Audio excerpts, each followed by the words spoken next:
ಮಾನ್ಯ ನಾಡೋಜ ಬಸವಲಿಂಗ ಪ್ರತಿದೇವರು ಅವರ 75ನೇ ವರ್ಷದ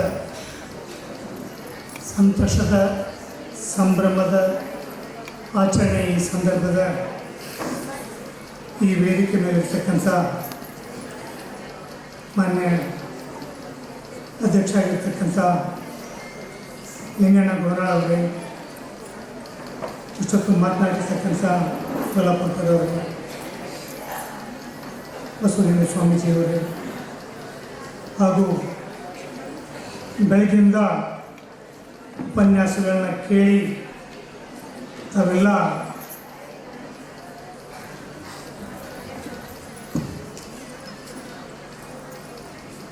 ಯಾವಾಗ ಗೋಷ್ಠಿ ಮುಗಿತದೆ ಅಂತಕ್ಕಂಥ ಭಾವನೆ ಇದೆಲ್ಲ ಗೊತ್ತಿಲ್ಲ. ಇಂಥದ್ರೊಳಗೆ ಸಿದ್ದಪ್ಪ ಮುಲ್ಗಿಯವರು ಬೋರಾಗಲಾರ್ದಂಗೆ ಮಾತಾಡಬೇಕು ಅಂತ ಹೇಳಿದ್ದಾರೆ. ಮೊನ್ನೆ ಗುರುಬಸವ ಸ್ವಾಮೀಜಿಯವರು ವೇದಿಕೆ ಮೇಲೆ ಇರ್ತಕ್ಕಂಥ ಎಲ್ಲರಿಗೂ ನಮಸ್ಕರಿಸಿ, ಈ ಗೋಷ್ಠಿ ಸ್ವಲ್ಪ ತಾತ್ವಿಕ ಚಿಂತನೆಯ ಗೋಷ್ಠಿ. ಬಸವ ತತ್ವದ ಸಾರ್ವತ್ರಿಕತೆಯನ್ನು ಈ ಬಾಲ್ಕಿ ಪೀಠ, ಹಿಂದೆ ಇರ್ತಕ್ಕಂಥ ಸ್ವಾಮೀಜಿಯವರು ಮತ್ತು ಇವತ್ತು ಇರ್ತಕ್ಕಂಥ ಬಸವಲಿಂಗ ಸ್ವಾಮೀಜಿಯವರು, ಗುರುಬಸವ ಸ್ವಾಮೀಜಿಯವರು, ಇವರೆಲ್ಲರೂ ಸೇರಿ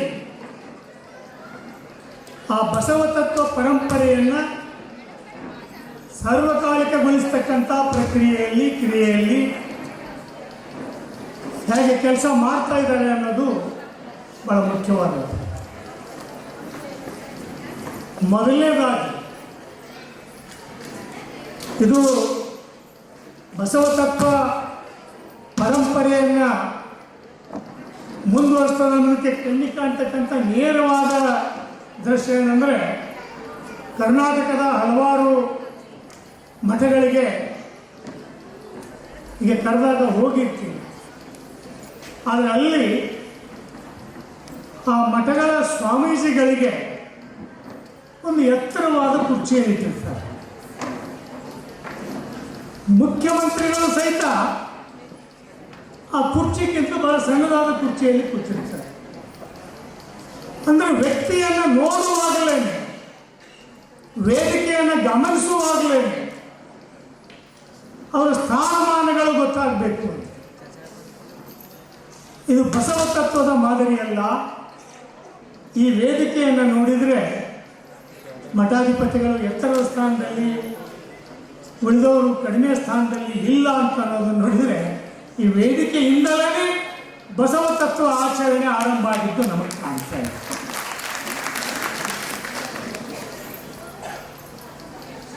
ಇನ್ನೊಂದು ಬಹಳ ಮುಖ್ಯವಾದದ್ದು,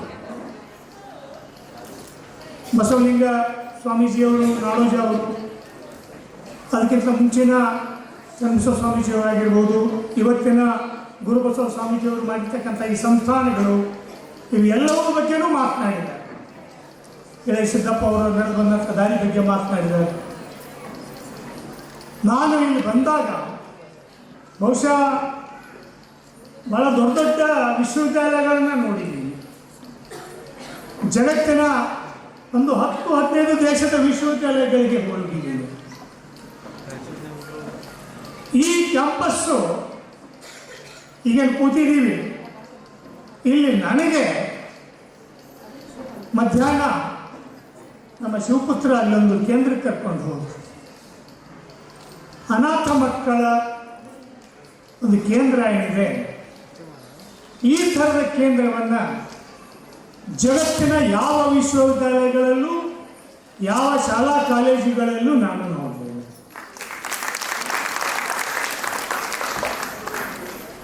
ಇದಕ್ಕಿಂತ ದೊಡ್ಡ ಕ್ಯಾಂಪಸ್ಗಳಿದ್ದಾವೆ,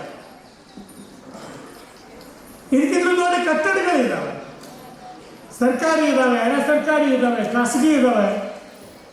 ಆದರೆ ಅವೆಲ್ಲವೂ ನನಗೆ ಆತ್ಮವಿಲ್ಲದ ದೇಹ ಕಂಡಂಗೆ ಅದು. ಬಟ್ ಇವತ್ತು ನಾನು ಅಲ್ಲಿ ಹೋಗಿ ಅಲ್ಲಿ ಮಕ್ಕಳ ಜೊತೆ ಸ್ವಲ್ಪ ಹೊತ್ತು ನಿಂತು ಬಂದಲ್ಲ, ಇದು ಕಟ್ಟಡ ಕಡಿಮೆ ಇದ್ರೂ ಆತ್ಮ ದೊಡ್ಡದಂತ ಕಾಣ್ತದೆ. ಆ ಆತ್ಮವನ್ನು ತುಂಬಿರ್ತಕ್ಕಂಥ ಶಕ್ತಿ ಯಾವುದು ಅಂದರೆ ಅದು ಬಸವ ಶಕ್ತಿ ಮತ್ತು ಶರಣ ಶಕ್ತಿ. ಈ ಶರಣ ಪರಂಪರೆಯಲ್ಲಿ ಬಸವ ತತ್ವಗಳನ್ನು ಸರ್ವಕಾಲಿಕಗೊಳಿಸಬೇಕಾದ್ರೆ ಆ ಸರ್ವಕಾಲಿಕಗೊಳಿಸ್ತಕ್ಕಂಥ ವ್ಯಕ್ತಿ ಯಾರು? ಸರ್ವಕಾಲಿಕದಿಂದ ಎಲ್ಲಿ ಇರಬೇಕು ಬಸವ ತತ್ವ? ಬಸವ ತತ್ವ ಮಠಾಧಿಪತಿಗಳಲ್ಲ, ಮಠಗಳಲ್ಲ. ಬಸವ ತತ್ವ ಸಮಾಜದಲ್ಲಿದ್ದರೆ ಮಾತ್ರ ಅದು ಸರ್ವಕಾಲಿಕವಾಗಿ ಬದುಕ್ತಾ ಇದೆ ಅನ್ನೋದು ಅರ್ಥ. ಪರಂಪರೆಯಿಂದ ಪರಂಪರೆಗೆ ಬಸವ ತತ್ವ ಹೋಗ್ತಾ ಇದೆ ಅಂತಕ್ಕಂಥದ್ದು ಅರ್ಥ. ಇಲ್ಲಿ ಬಸವ ಪರಂಪರೆ ಅಂತಂದಾಗ ಯಾವುದು ಬಸವ ಪರಂಪರೆ, ಯಾವುದು ಶರಣ ಪರಂಪರೆ? ಇಡೀ ಜಗತ್ತಿನ ತತ್ವಶಾಸ್ತ್ರೀಯ ದೇವತೆಗಳಲ್ಲಿ ಎರಡೇ ಪಂಥಗಳಿರೋದು, ಎರಡೇ ಪಂಥ. ಒಂದು ನಾಸ್ತಿಕ ಪಂಥ, ಇನ್ನೊಂದು ಆಸ್ತಿಕ ಪಂಥ. ಈ ಆಸ್ತಿಕ ಪಂಥದಲ್ಲಿ ಹಲವಾರು ಧರ್ಮಗಳಿದ್ದಾವೆ. ಎಲ್ಲವೂ ನೋಡಿ, ಹಿಂದೂ ಇರಲಿ, ಮುಸ್ಲಿಂ ಇರಲಿ, ಕ್ರಿಶ್ಚಿಯನ್ ಇರಲಿ, ಯಹೂದಿ ಇರಲಿ, ಎಲ್ಲ ಧರ್ಮಗಳು ಸಹಿತ ಅವು ಎಲ್ಲವೂ ಆಸ್ತಿಕ ಧರ್ಮಗಳು. ಮತ್ತು ಅವು ಎಲ್ಲವೂ ಸಹಿತ ಪರಲೋಕದಿಂದ ತಮ್ಮ ಯಾತ್ರೆಯನ್ನು ಆರಂಭ ಮಾಡ್ತಾರೆ. ಎಲ್ಲವೂ ಪರಲೋಕದಿಂದ ನಿರ್ದೇಶಿಸಲ್ಪಟ್ಟಿರ್ತಕ್ಕಂಥ ಧರ್ಮಗಳು. ಇನ್ನು ಆಸ್ತಿಕ ಧರ್ಮಗಳಿದ್ದಾವೆ. ಇವೆಲ್ಲ ನೋಡಿ,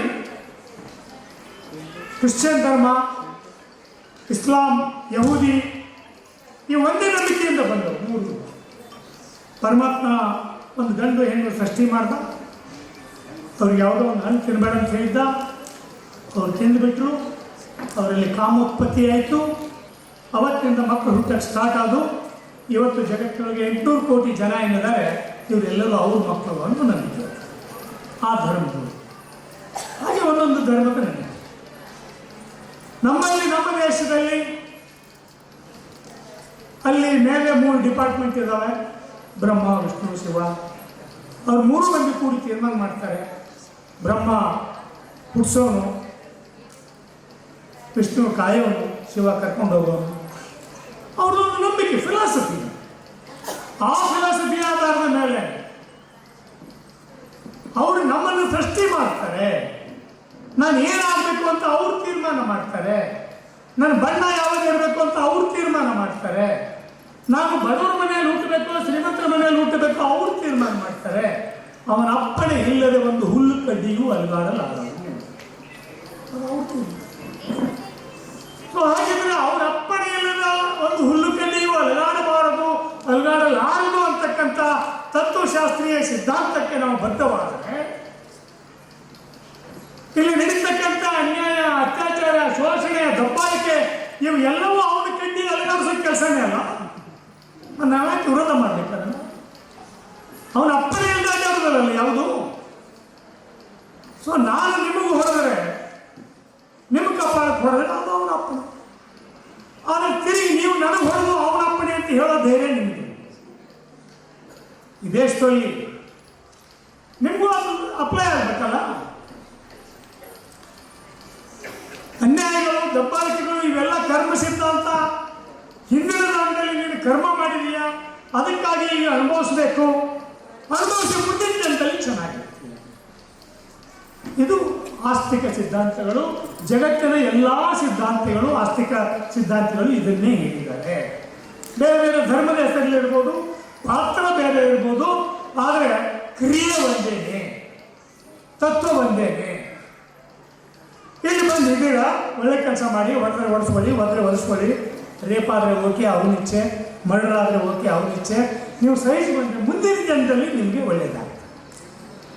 ಸೊ ಇದು ನಿರ್ದಿಷ್ಟವಾಗಿ ಒಂದು ಜಾತಿ ವ್ಯವಸ್ಥೆ, ವರ್ಣ ವ್ಯವಸ್ಥೆ ಹುಟ್ಟು ಹಾಕಿರ್ತಕ್ಕಂಥ, ನಿಯಂತ್ರಣ ಮಾಡ್ತಕ್ಕಂಥ ಒಂದು ತತ್ವ ಪರಂಪರೆ ಎಲ್ಲ ದೇಶದಲ್ಲಿಯೂ ಇದೆ, ಎಲ್ಲ ಕಡೆ ಇದೆ, ವಿವಿಧ ಭಾಷೆಯಲ್ಲಿದೆ, ವಿವಿಧ ಪಂಥದಲ್ಲಿದೆ, ವಿವಿಧ ರೀತಿಯ ಆಚರಣೆಗಳಲ್ಲಿದೆ.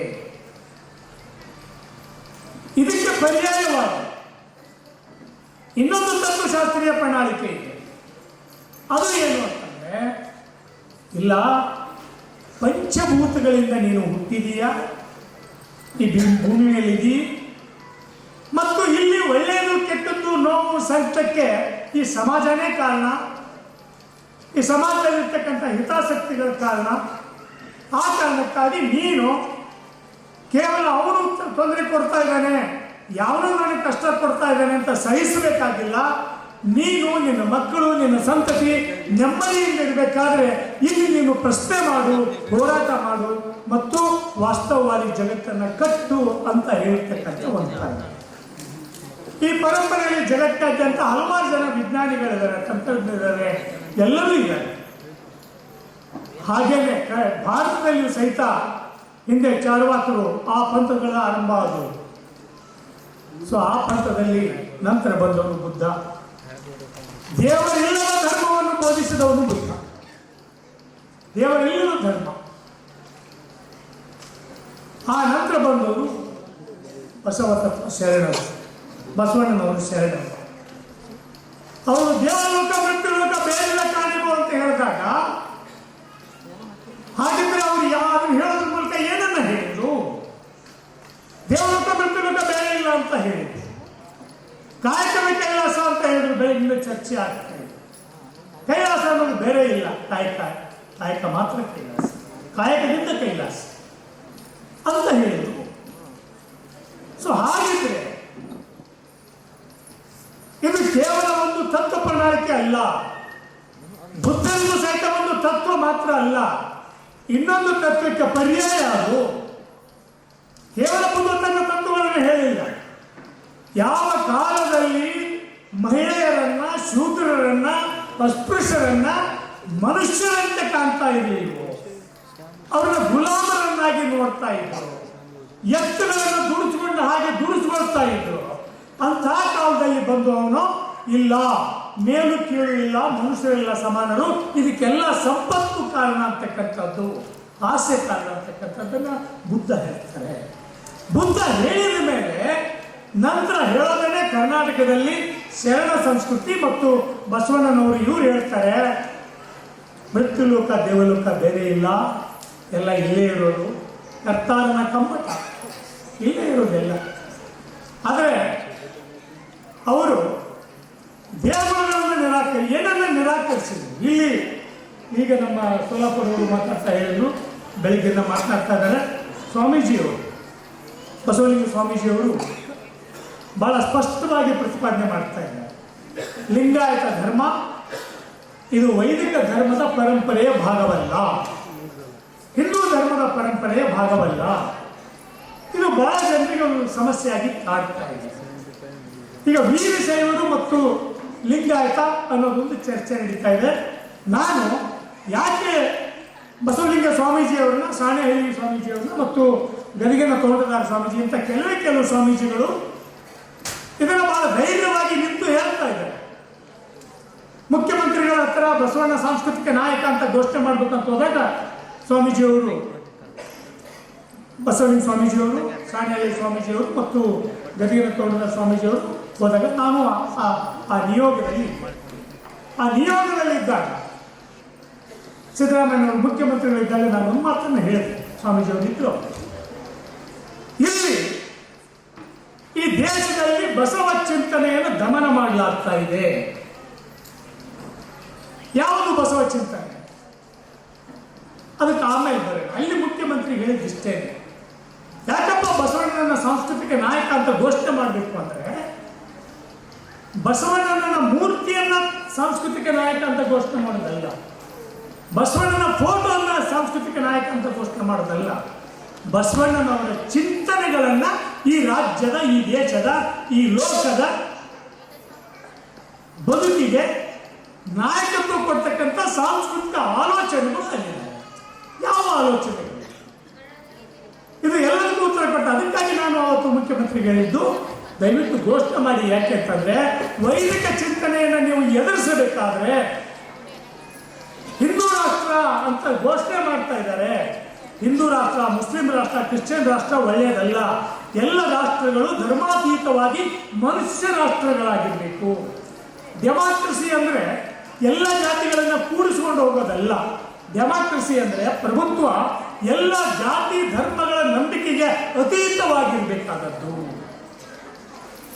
ನೋಡಿ, ಬೈಬಲ್ಲು ಕ್ರಿಶ್ಚಿಯನ್ನೆಲ್ಲ ಕೂಡಿ ಬಾಳಬೇಕು ಅಂತ ಹೇಳ್ತಾರೆ. ಕುರಾನು ಮುಸ್ಲಿಮರೆಲ್ಲ ಕೂಡಿ ಬಾಳಬೇಕು ಅಂತ ಹೇಳ್ತಾರೆ. ಆದರೆ ಹಿಂದೂಗಳೆಲ್ಲ ಕೂಡಿ ಬಾಳಬೇಕು ಅಂತ ಅನ್ನೋದಕ್ಕೆ ಇನ್ನೂ ಯಾವುದೂ ಧರ್ಮದ ಪುಸ್ತಕ ನಮ್ಮಲ್ಲಿ ಬಂದಿಲ್ಲ. ಒಬ್ಬರು ಭಗವದ್ಗೀತೆ ಅಂತಾರೆ, ಇನ್ನೊಬ್ಬರು ವೇದಗಳು ಅಂತಾರೆ. ಆ ವೇದಗಳಿಗೆ ಯಾವ ವೇದ, ಚತುರ್ವೇದಗಳಲ್ಲಿ ಯಾವ ವೇದ ಮೊದಲನೇದ, ಎರಡನೇದ, ಮೂರನೇದ, ನಾಲ್ಕನೇದ ಗೊತ್ತಿಲ್ಲ. ಸೊ ಯಾವುದೋ ಒಂದು ಧರ್ಮ ಅಂತ ಓಕೆ, ನಾವೀಗ ಭಗವದ್ಗೀತೆ ಅಂತ ಅಂದ್ಕೊಳ್ಳೋಣ. ಯಾಕಂದರೆ ನ್ಯಾಯಾಲಯಗಳಲ್ಲೂ ಸಹಿತ ಭಗವದ್ಗೀತೆ ಮೇಲೆ ಆಣೆ ಮಾಡಿ ನಾನು ಸತ್ಯವನ್ನು ಹೇಳುತ್ತೇನೆ ಅಂತ ಹೇಳ್ಕೊಳ್ತಾ ಇದ್ದಾರೆ. ಸೊ ಇಲ್ಲಿ ಕುರಾನ್ ಮುಸ್ಲಿಮರೆಲ್ಲ ಒಂದಾಗಿ ಹೇಗೆ ಬದುಕಬೇಕು ಅಂತ ಹೇಳ್ತದೆ. ಬೈಬಲ್ಲು ಕ್ರಿಶ್ಚಿಯನ್ರೆಲ್ಲ ಒಂದಾಗಿ ಹೇಗೆ ಬದುಕಬೇಕು ಅಂತ ಹೇಳ್ತದೆ. ಹಳೆ ಒಡಂಬಡಿಕೆಗಳು ಯಹೂದಿಗಳೆಲ್ಲ ಹೇಗೆ ಕೂಡಿ ಬದುಕಬೇಕು ಅಂತ ಹೇಳ್ತವೆ. ಆಯಿತು, ಭಗವದ್ಗೀತೆ ಹಿಂದೂಗಳೆಲ್ಲ ಹೇಗೆ ಕೂಡಿ ಬದುಕು ಅಂತ ಹೇಳ್ತದೆ. ಆದರೆ ಎಲ್ಲ ಭಾರತ ದೇಶದಲ್ಲಿರ್ತಕ್ಕಂಥ ಹಿಂದೂಗಳು, ಮುಸ್ಲಿಮರು, ಕ್ರಿಶ್ಚಿಯನ್ರು, ಎಲ್ಲ ಯಹೂದಿಗಳು ಎಲ್ಲರೂ ಕೂಡ ಹೇಗೆ ಬಾಳಬೇಕು ಅಂತ ಹೇಳೋದು ಈ ದೇಶದ ಸಂವಿಧಾನ ಮಾತ್ರ. ಈ ದೇಶದ ಸಂವಿಧಾನ ಎಲ್ಲರಿಗೂ ಹೇಳ್ತದೆ, ನೀವು ಕೂಡಿ ಬಾಳಿ. ಇಲ್ಲಿ ಧರ್ಮಗಳು, ಜಾತಿಗಳು ವಿಘಟನೆಯನ್ನು ಹೇಳ್ತವೆ, ಹೇಳ್ತವೆ, ವಿಂಗಡಣೆಯನ್ನು ಹೇಳ್ತವೆ. ಆದರೆ ಇವನಾರವ ಎನ್ನದರಯ್ಯ ಅಂತಕ್ಕಂಥ ವಚನ ಸಂಪುಟ ಏನಿದೆ, ವಚನಗಳೇನಿದ್ದಾವೆ, ಅವು ಮಾತ್ರ ಇವತ್ತು ಸಂವಿಧಾನ ಏನು ಹೇಳ್ತದೋ ಹಾಗೆ ಅವತ್ತು ಈ ವಚನಗಳು ಎಲ್ಲರೂ ಕೂಡಿ ಬಾಳಬೇಕು ಅಂತ ಹೇಳ್ತಕ್ಕಂಥದ್ದು ವಚನ ಸಂವಿಧಾನ. ಈ ವಚನ ಸಂವಿಧಾನ ಯಾಕೆ ಇವತ್ತು ಬಸವಲಿಂಗ ಸ್ವಾಮೀಜಿಯವರು ಅಥವಾ ಚನ್ನಬಸವ ಸ್ವಾಮೀಜಿಯವರು ಹಿಂದೆ ಈ ಸಂಸ್ಥಾನಗಳನ್ನು ಕಟ್ಟುವಾಗ ಬೆಳಗ್ಗೆ ಒಬ್ಬರು ಮಾತನಾಡ್ತಾ ಹೇಳಿದ್ರು, ನಾನು ಈ ಥರದ ಬೋರ್ಡಿಂಗ್ ಮೇಲೆ ಓದ್ದವು.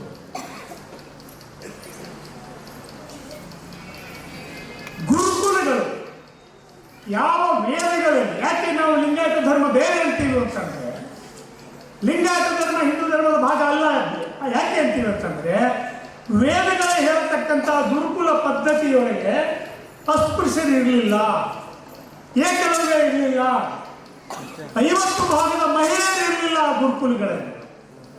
ಸೊ ಇವತ್ತು ಈ ಬಾಲ್ಕಿಯಲ್ಲಿ ಆಗಲಿ ಅಥವಾ ಕರ್ನಾಟಕದಲ್ಲಿರ್ತಕ್ಕಂಥ ಯಾವುದೇ ಲಿಂಗಾಯತ ಪರಂಪರೆಯ, ಶರಣ ಪರಂಪರೆಯ ಮಠಗಳಲ್ಲಿ ಅಸ್ಪೃಶ್ಯರಿದ್ದಾರೆ, ಯುವತಿಯರಿದ್ದಾರೆ, ಮಹಿಳೆಯರಿದ್ದಾರೆ, ವಿದ್ಯಾರ್ಥಿನಿಯರಿದ್ದಾರೆ, ಅಲ್ಪಸಂಖ್ಯಾತರಿದ್ದಾರೆ, ಇವರು ಎಲ್ಲರೂ ಇದ್ದಾರೆ. ಅಂದರೆ ವೈದಿಕ ಧರ್ಮದ ಗುರುಕುಲ ಶಿಕ್ಷಣ ನೀತಿಗೆ ವಿರುದ್ಧವಾಗಿ ಪರ್ಯಾಯವಾಗಿ ಬಂದದ್ದು ಬಸವ ಧರ್ಮ, ಶರಣ ಧರ್ಮ. ಎರಡನೇದಾಗಿ, ಯಾವಾಗಲೂ ನೀವು ನಂಬಿಕೆಗಳನ್ನು ಮೂರ್ತ ರೂಪದಲ್ಲಿ ನೋಡ್ತಿರೋ, ಮೂರ್ತ ರೂಪದಲ್ಲಿ ದೇವಸ್ಥಾನಗಳಲ್ಲಿ ಇವತ್ತೇ ಹೇಳ್ತೀರಿ ಹಿಂದೂ ಧರ್ಮ ಬಹಳ ಶ್ರೇಷ್ಠವಾದದ್ದು, ಅಲ್ಲೊಂದು ಧರ್ಮಸ್ಥಳ, ಇಲ್ಲೊಂದು ತಿರುಪತಿ, ಅದು ಕಾಶಿ, ಎಲ್ಲವನ್ನೂ ಹೇಳ್ತಿರಲ್ಲ. ಆದರೆ ಬಸವ ಧರ್ಮ ಇದನ್ನು ಹೇಳಲಿಲ್ಲ. ಬಸವ ಧರ್ಮ ದೇವಾಲಯಗಳನ್ನು ನಿರಾಕರಿಸಿದ ಧರ್ಮ, ದೇವಾಲಯಗಳನ್ನು ನಿರಾಕರಿಸಿದ ಧರ್ಮ. ದೇಹವೇ ದೇವರಲ್ಲಿ ಬಂದಿರತಕ್ಕಂಥ ಒಂದು ಧರ್ಮ. ದೇವಾಲಯಗಳನ್ನು ಮತ್ತು ವೈದಿಕತೆ ನಂಬಿರ್ತಕ್ಕಂಥ ದೇವರುಗಳನ್ನು ಮತ್ತು ವೈದಿಕತೆಯ ಪುರೋಹಿತರನ್ನು ನಿರಾಕರಿಸಿ ದೇವರು ಮತ್ತು ಮನುಷ್ಯನ ನಡುವೆ ನೇರವಾದ ಸಂಬಂಧವನ್ನು ಹೇಳಿದ್ದು ಈ ಲಿಂಗಾಯತ ಧರ್ಮ, ಶರಣ ಧರ್ಮ. ಆ ಕಾರಣಕ್ಕಾಗಿ ಇದು ವೈದಿಕ ಧರ್ಮದ ಭಾಗ ಅಲ್ಲ. ವೈದಿಕ ಧರ್ಮದ ಭಾಗ ಮಾತ್ರ ಅಲ್ಲ, ವಿರುದ್ಧ ಮಾತ್ರ ಅಲ್ಲ, ವೈದಿಕ ಧರ್ಮಕ್ಕೆ ಪರ್ಯಾಯವಾಗಿರ್ತಕ್ಕಂಥ ಧರ್ಮ. ಯಾವುದೇ ಧರ್ಮದ ಆಚರಣೆಗಳನ್ನು ಹೇಗೆ ನಾವು ನೋಡ್ತೀವಿ, ಯಾವುದನ್ನ ಒಂದು ಧರ್ಮ ಅಂತೀವಿ. ದೇವಸ್ಥಾನಕ್ಕೆ ಹೋಗೋದು ಒಂದೇ ರೀತಿಯ ಆಚರಣೆ, ಒಂದೇ ರೀತಿಯ ಪೂಜೆ, ಒಂದೇ ರೀತಿಯ ಲಾಂಛನಗಳು, ಅದು ಒಂದು ಧರ್ಮ ಅಂತೀವಿ. ಹಾಗಿದ್ರೆ ಇಲ್ಲಿ ಒಂದೇ ರೀತಿಯ ಆಚರಣೆಗಳಿಲ್ಲ. ಇವತ್ತು ಉಡುಪಿಯ ಪೇಜಾವರ ಮಠಕ್ಕೆ ಹೋದರೆ, ಉಡುಪಿಯ ಕೃಷ್ಣ ಮಠಕ್ಕೆ ಹೋದರೆ, ಇಲ್ಲೇ ನಿಮ್ಮ ಪಕ್ಕದ ರಾಯಚೂರಿನ ರಾಘವೇಂದ್ರ ಮಠಕ್ಕೆ ಹೋದರೆ, ಅಲ್ಲಿ ಬ್ರಾಹ್ಮಣರಿಗೆ ಮಾತ್ರ ಒಂದು ಪಂಕ್ತಿ ಜನವಾರ ಇದ್ದವ್ರಿಗೆ, ಇಲ್ಲಿ ಉಳಿದವ್ರಿಗೆ ಯಾರಿಗೂ ಇಲ್ಲ. ಹೊರಗಡೆ ಹಾಕ್ತಾರೆ, ಇಲ್ಲೋ ಹೋಗಿದ್ರೆ ಯಾವತ್ತಾರು. ಸೊ ಹಾಗಿದ್ರೆ ಇದು ಒಂದು ಧರ್ಮ ಹೇಗಾಗ್ತದೆ? ಒಂದು ಧರ್ಮ ಹೇಗಾಗ್ತದೆ? ಕ್ರಿಶ್ಚಿಯನ್ರು ರವಿವಾರ ಹೋಗಿ ಹೋದವರೇ ನಮಗೆ ಒಳ್ಳೆಯದು ಮಾಡುವಂತ, ಮುಸ್ಲಿಮರು ಶುಕ್ರವಾರ ಹೋಗಿ ಹೋದವರೇ ನಮಗೆ ಒಂದು ಮಾಡುವಂತ ಅವ್ರದ್ದು ಒಂದು ಧರ್ಮ. ಹಿಂದೂಗಳು ಸೋಮವಾರ ಒಬ್ಬರು ಹೋಗ್ತಾರೆ, ಮಂಗಳವಾರ ಒಬ್ಬರು ಹೋಗ್ತಾರೆ, ಬುಧವಾರ ಒಬ್ಬರು ಹೋಗ್ತಾರೆ, ಗುರುವಾರ ಒಬ್ಬರು ಹೋಗ್ತಾರೆ, ಶನಿವಾರ ಒಬ್ಬರು ಹನುಮಂತರು ಹೋಗ್ತಾರೆ. ಹೋಗಿ ದೇವರೇ ನಮಗೆ ಒಳ್ಳೆಯದು ಮಾಡುವಂತಕ್ಕಂಥ ಸಾಮೂಹಿಕ ಪ್ರಾರ್ಥನೆ ನಮ್ಮಲ್ಲಿ ಇಲ್ಲ. ಓ ದೇವರೇ ನನಗೂ ಒಳ್ಳೆಯದು, ನನಗೂ ಒಳ್ಳೆಯದು, ನನ್ನ ಕುಟುಂಬಕ್ಕೆ ಒಳ್ಳೆಯದು. ಅದ್ರ ಜೊತೆಗೇ ದೇವಸ್ಥಾನದ ದೇವರ ಮೂರ್ತಿ ಹತ್ರ ಒಬ್ಬ ನಿಂತಿರ್ತಾನೆ, ಬಾಗಿಲ ಹತ್ರ ಮಹಾರಾಜ ಇದ್ರು ಬಾಗಿಲ ಹತ್ರ ಇರ್ತಾನೆ. ನಮ್ಮ ದೇಶದಲ್ಲಿ ರಾಷ್ಟ್ರಪತಿನೇ ದೇವಸ್ಥಾನಕ್ಕೆ ಹೋದರೆ ದೇವಸ್ಥಾನಗಳನ್ನು ತೊಳಿತಕ್ಕಂಥ ಧರ್ಮ ಇದೆಯಲ್ಲ, ಇದೊಂದು ಧರ್ಮ. ದೇವಸ್ಥಾನದ ಗುಡಿ ಕಟ್ಟೆ ಕೆಳಗಡೆ ಒಬ್ಬನಿರ್ತಾನೆ, ಆ ಗುಡಿ ಮುಖ್ಯ ಬಾಗಿಲಿನ ಹೊರಗಡೆ ಇನ್ನೊಬ್ಬಿರ್ತಾನೆ. ಹಾಗಿದ್ರೆ ಇದು ಒಂದು ಧರ್ಮ ಹೇಗೆ ಸ್ವಾಮೀಜಿ? ಬಸವಣ್ಣ ಎಲ್ಲವನ್ನೂ ನಿರಾಕರಣೆ ಮಾಡಿರಲ್ಲ. ಬಸವಣ್ಣ ಮಾದಾರ ಚೆನ್ನಯ್ಯನನ್ನು ಅಪ್ಪಿಕೊಂಡಾಗ ಬಸವಣ್ಣ ಮತ್ತು ಮಾದಾರ ಚೆನ್ನಯ್ಯನ ನಡುವಿನ ಅಪ್ಪುಗೆ ಇದೆಯಲ್ಲ, ಆ ಅಪ್ಪುಗೆ ಸಾವಿರಾರು ವರ್ಷಗಳ ಕಾಲ ಈ ದೇಶದಲ್ಲಿ ಉಂಟಿರ್ತಕ್ಕಂಥ ಈ ಅಸ್ಪೃಶ್ಯತೆಯನ್ನ, ಅಂತಚಬಲಿಕೆಯನ್ನ, ಮನುಷ್ಯನನ್ನ ಮುಟ್ಟಬಾರದು ಅಂತಕ್ಕಂಥ ಆ ಭಾವನೆಯ ಏನಿತ್ತು, ಒಂದು ನೀಚ ಭಾವನೆ, ಅದನ್ನ ಬಸವಣ್ಣ ಮಾದಾರ ಚೆನ್ನಯ್ಯನನ್ನ ಅಪ್ಪಿಕೊಂಡ ಕ್ಷಣನೇ ಆ ನಿರಸನ ಆಗ್ತದೆ. ನಿರಸನ ಅಂತ ಕರೀತಾರೆ ಸಾಹಿತ್ಯಿಕ ಭಾಷೆ. ನಿರಸನ ಅಂದರೆ ನನ್ನನ್ನು ನಾನು ಮನುಷ್ಯನನ್ನಾಗಿ ಮಾಡಿಕೊಳ್ಳುವ ಕ್ರಿಯೆ. ಅಂತ ಜಾತಿ ಮೇಲು ಕೀಳು ಇಲ್ಲದೆ ಇರ್ತಕ್ಕಂಥ ಮನುಷ್ಯನಾಗುವ ಪ್ರಕ್ರಿಯೆ ಅದು ಶರಣ ಧರ್ಮ, ಅದು ಲಿಂಗಾಯತ ಧರ್ಮ, ಅದು ಹಿಂದೂ ಧರ್ಮದಲ್ಲಿ ಇಲ್ಲ. ಹಿಂದೂ ಧರ್ಮ ವೈದಿಕ ಧರ್ಮದ ಭಾಗ ಅಲ್ಲ. ಸೊ ದೇವಾಲಯಗಳನ್ನೇ ನಿರಾಕರಿಸಿದರು, ದೇವರುಗಳನ್ನೇ ನಿರಾಕರಿಸಿದರು, ಪುರೋಹಿತರನ್ನೇ ನಿರಾಕರಿಸಿದರು.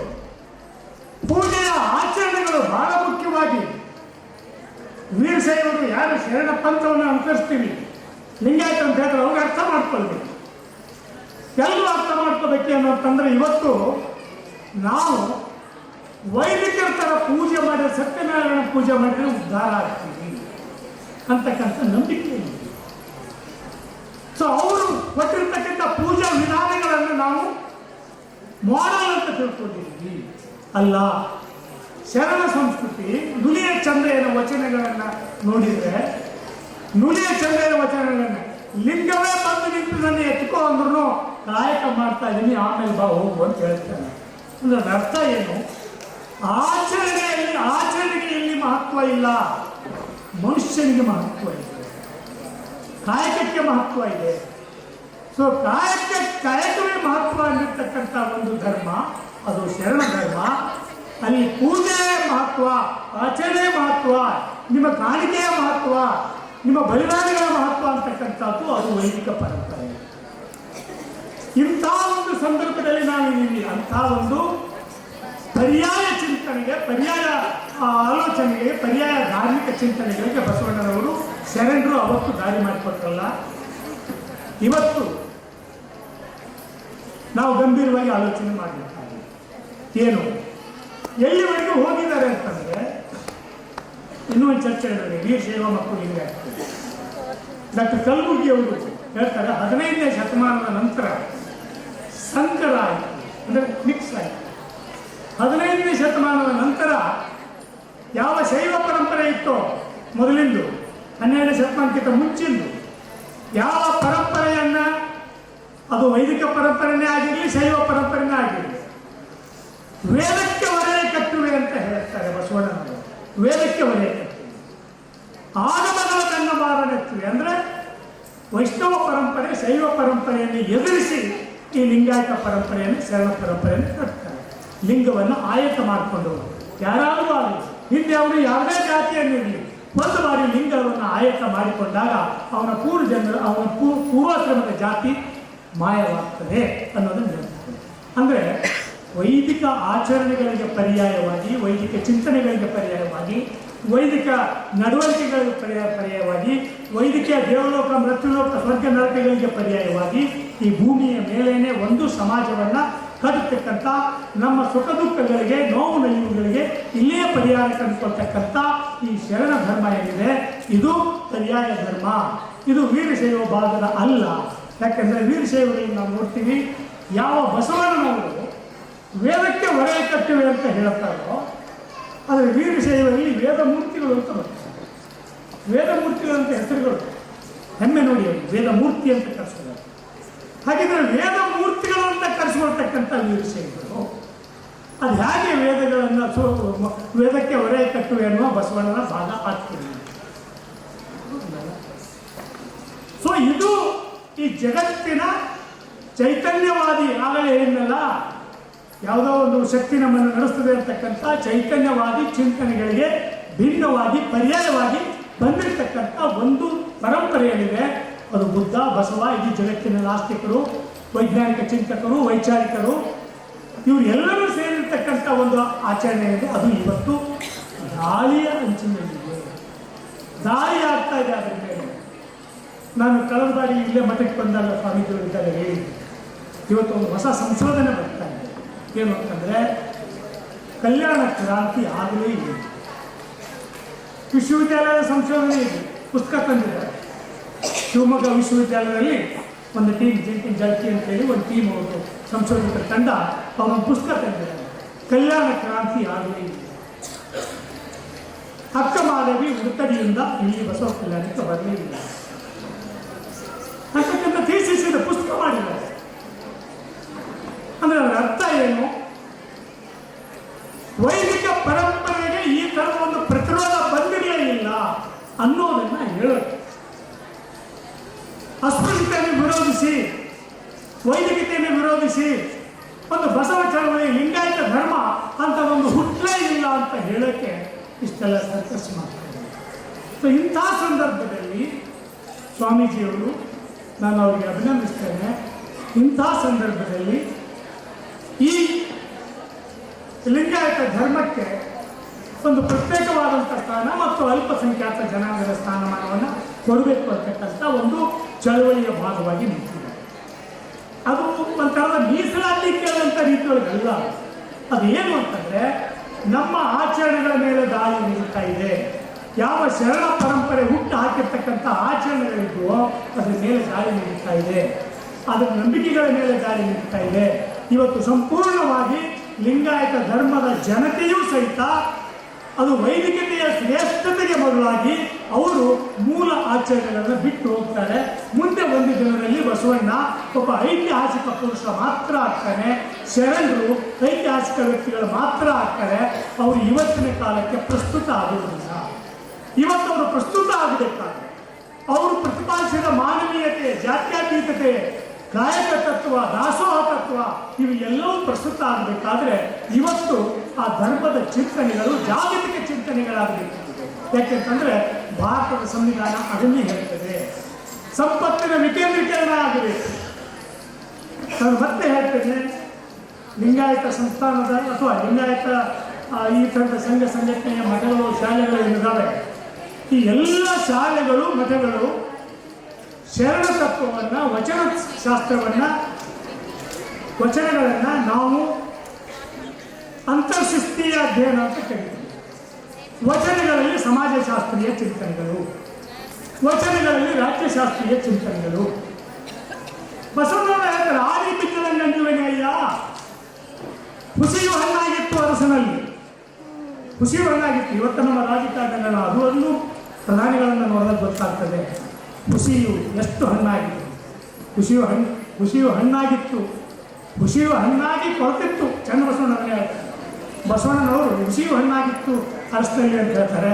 ಚನ್ನಬಸವಣ್ಣನವರು ಹುಸಿಯು ಹಣ್ಣಾಗಿ ತೊಟ್ಟು ಕಲ್ಚಿತ್ತು.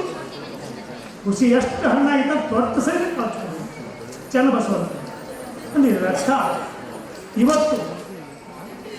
ಇವತ್ತು ವಚನಶಾಸ್ತ್ರ, ವಚನ ಸಾಹಿತ್ಯವನ್ನು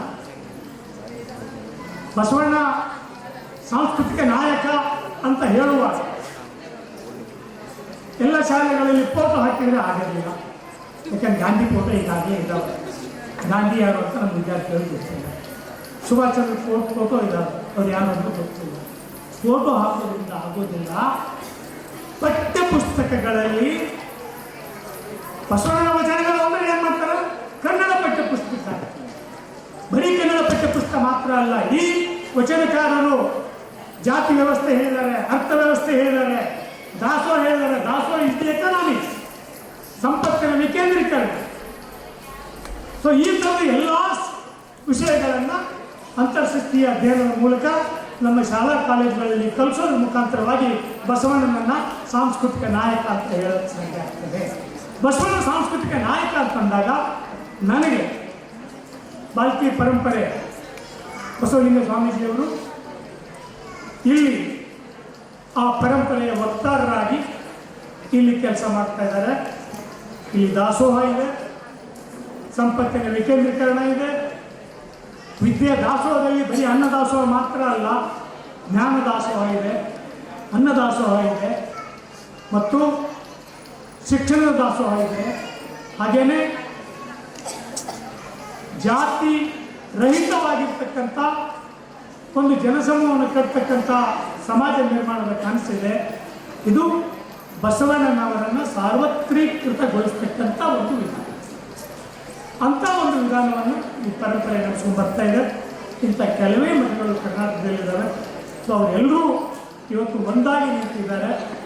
ಈ ಪರಂಪರೆಯನ್ನು, ಶರಣ ಧರ್ಮದ ಚಿಂತನೆಗಳನ್ನು ಸರ್ವಕಾಲಿಕಗೊಳಿಸಲು ಇವತ್ತಿಗೂ ಇತ್ತು ಮತ್ತು ಮುಂದಿನ ದಿನ. ಯಾಕೆ ಅಂತಂದರೆ ವಿಶ್ವಸಂಸ್ಥೆಯ ನಿರ್ಣಯಗಳಿದಾವಲ್ಲ, ಆ ನಿರ್ಣಯಗಳನ್ನೆಲ್ಲವನ್ನು ಒಂದು ಪಟ್ಟಿ ಮಾಡಿ ನ್ಯಾಯಮೂರ್ತಿ ನಾಗಮೋಹನ್ ದಾಸ್ ಅವರು ವಿಶ್ವಸಂಸ್ಥೆಯ ನಿರ್ಣಯಗಳು ಇಲ್ಲಿ ಎಲ್ಲಿದ್ದಾವೆ ಈ ಪುಸ್ತಕದಲ್ಲಿ, ಈ ಸಂವಿಧಾನದಲ್ಲಿ ಅನ್ನೋದನ್ನು ಪಟ್ಟಿ ಮಾಡಿ.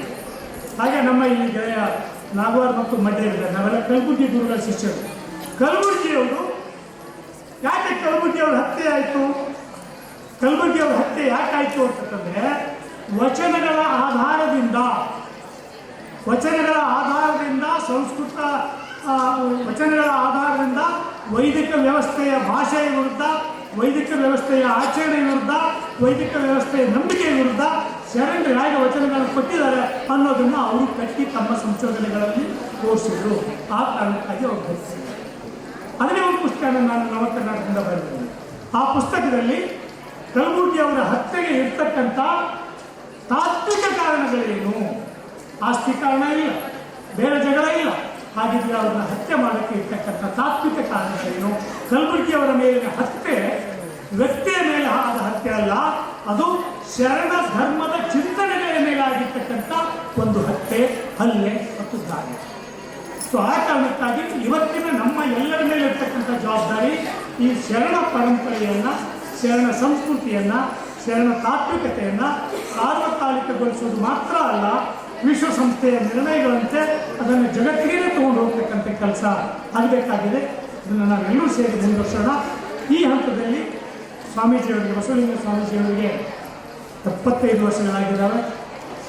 ಅವರು ಶತಾಯುಷಿಗಳಾಗಿ ಈ ನಾಡಿಗೆ ಯಾಕಂದರೆ ನಾವು ಹೇಳಿದರೆ ಇವೆಲ್ಲ ನಮ್ಗೆ ಏನೋ ಹೆಸರು ಇರ್ತಾರೆ, ಇದಂಥ ಬುದ್ಧಿಜೀವಿಗಳು ಅದು ಇದು ಏನೋ ಹೆಸರು ಇರ್ತಾರೆ. ಆದರೆ ಸ್ವಾಮೀಜಿಯವ್ರು ಹೇಳಿದರೆ ಅದು ಈ ಸಮಾಜದಲ್ಲಿ ಒಂದು ಮಹತ್ವ ಪಡೀತದೆ. ಸೊ ಅವರು ಈ ಶರಣ ಧರ್ಮದ ಪರಂಪರೆಯನ್ನು ತೊಗೊಂಡು ಹೋಗಬೇಕಾಗ್ತದೆ. ತೊಗೊಂಡು ಹೋಗುವಾಗ ಕೇವಲ ತೊಗೊಂಡು ಹೋಗೋದಾದ್ರೆ ಬೇರೆ ಅಡೆತಡೆಗಳಿಲ್ಲ, ದಾಳಿಗಳಿಲ್ಲ, ಎದುರಾಳಿಗಳಿಲ್ಲ. ಇವೆಲ್ಲವನ್ನೂ ಎದುರಿಸಬೇಕಾದ್ರೆ ನಿಮ್ಮಂಥ ಸಮರ್ಥರು ಇನ್ನೂ ಸಾಕಷ್ಟು ಕಾಲ ನಮ್ಮ ಮುಂದೆ ಇದ್ದು ಮಾರ್ಗದರ್ಶನ ಮಾಡಬೇಕು ಅಂತ ಹೇಳಿ ತಮಗೆ ಮತ್ತೊಮ್ಮೆ ಈ ನಾಡಿನ ಜನಪರ ಪ್ರಗತಿಪರ ಚಿಂತಕರ ಪರವಾಗಿ ಶುಭಾಶಯಗಳ ಅಭಿನಂದನೆ ಹೇಳಿ ನನ್ನ ಮಾತನ್ನು ಮುಗಿಸ್ತೇನೆ.